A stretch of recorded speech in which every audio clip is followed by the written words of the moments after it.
उत्तर प्रदेश विधानसभा में बजट सत्र का आगाज हो चुका है। एक तरफ बीजेपी 2024 लोकसभा चुनाव को मद्देनजर रखते हुए बजट में घोषणाओं की बौछार करने वाली है, तो दूसरी तरफ विपक्षी नेता उस पर व्यंग बाणों का वार करने के लिए तैयार है। सत्र से पहले मीडिया से बात करते हुए डिप्टी सीएम ब्रजेश पाठक और विधानसभा स्पीकर सतीश महाना ने विपक्षी नेताओं पर चुटीला वार किया।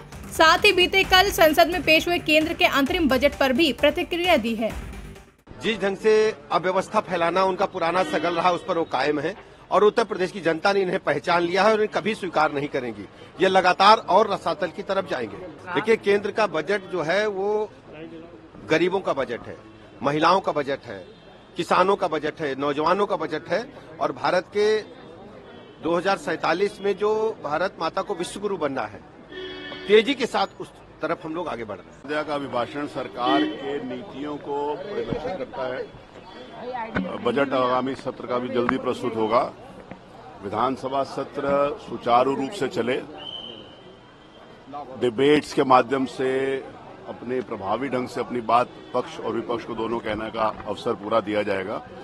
मुझे विश्वास है कि विपक्ष भी अपने उस आचरण को और व्यवहार को जो पिछले 2 वर्ष से दिखाता है कि एक सकारात्मक चर्चा करेगा, मुझे विश्वास है कि वो वैसा ही करेंगे और सरकार भी प्रभावी ढंग से अपना जवाब देगी।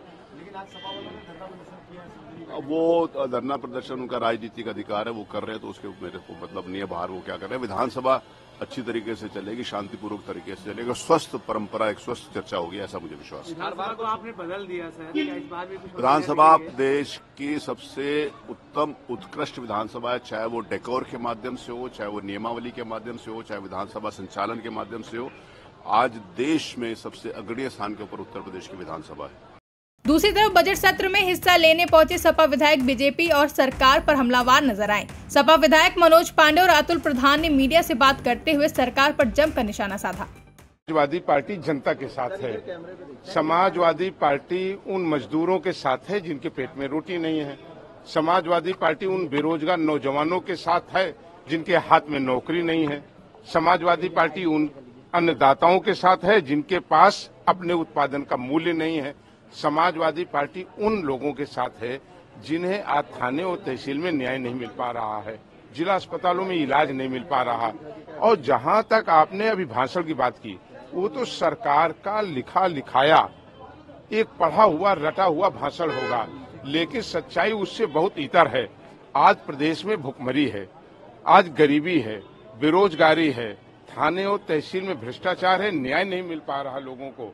इन समस्याओं से ध्यान हटाने के लिए आज समाजवादी पार्टी सरकार को जगाने का काम कर रही है कि जिस तरीके से सरकार जनता का ध्यान इन मुद्दों से हटाना चाहती है, समाजवादी पार्टी, उसके एक एक कार्यकर्ता, उसके विधायक अपने उस प्रदेश की जनता के साथ मजबूती से खड़े होकर के सड़क से लेकर सदन तक मजबूती से अपने नेता आदरणीय अखिलेश यादव के नेतृत्व में लड़ाई लड़ने का काम करेंगे। नहीं, ये तो पहचान है समाजवादी पार्टी की, लाल गमछा, लाल टोपी, लाल विचारधारा, उसी सोच के साथ कहना समाजवादी पार्टी क्रांतिकारियों की हमेशा पार्टी रही है, जनता की पार्टी रही है, समता समानता की बात करने वाली पार्टी रही है। आप देखेंगे इस समय जो बजट है, आप केंद्र का बजट देखिए, उसमें क्या गरीबों के लिए, किसानों के लिए, मजदूरों के लिए, नौजवानों के लिए क्या है। और आज भी जो होगा बजट, जो 8वां बजट ये लेके आ रहे हैं, सिर्फ रटा रटाया सरकार का ऐसा विभाजन होगा जिसमें झूठ से अलावा कुछ नहीं मिलेगा।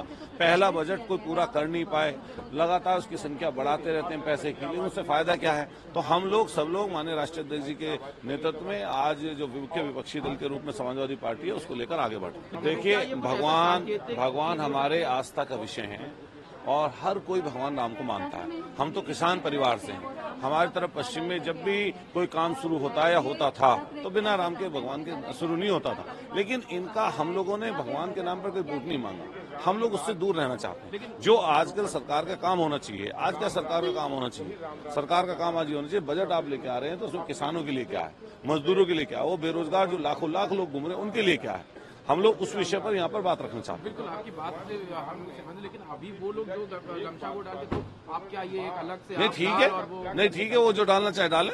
इस दौरान बसपा के इकलौते विधायक उमाशंकर सिंह भी बजट सत्र में शामिल होने के लिए विधानसभा पहुंचे। उन्होंने केंद्र अंतरिम बजट पर प्रतिक्रिया देते हुए उसे चुनावी और लोक लुभावन बजट करार दे डाला। हमारी पार्टी अनुशासित पार्टी है और हमेशा आज से नहीं कभी से, आज तो मैं अकेले हूं, लेकिन इसके पहले भी जब हमारे बहुत सारे विधायक रहते थे तो हम लोग देखिए बात को सम्मान तरीके से सुनते हैं। जब फिर हमें अवसर मिलता है तो उसका हम जवाब देते हैं।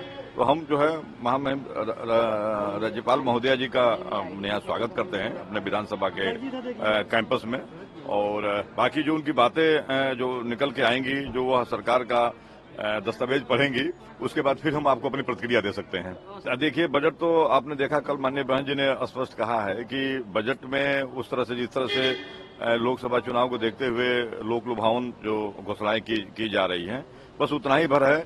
ऐसा कुछ नहीं दिख रहा है कि जिससे कि हमारी जनता की जो विशेष जो मूल समस्याएं हैं उसका निदान हो सके और यहाँ उत्तर प्रदेश का बजट आ जाए तो निश्चित रूप से आप लोग साथी हैं, मैं फिर आपको अपनी प्रतिक्रिया दूंगा। ब्यूरो रिपोर्ट, इंडिया पब्लिक खबर। फिलहाल के लिए इस खबर में बस इतना ही। देश और दुनिया की ऐसी ही तमाम बड़ी खबरों के लिए हमारे YouTube चैनल को सब्सक्राइब करें और बने रहें इंडिया पब्लिक खबर के साथ।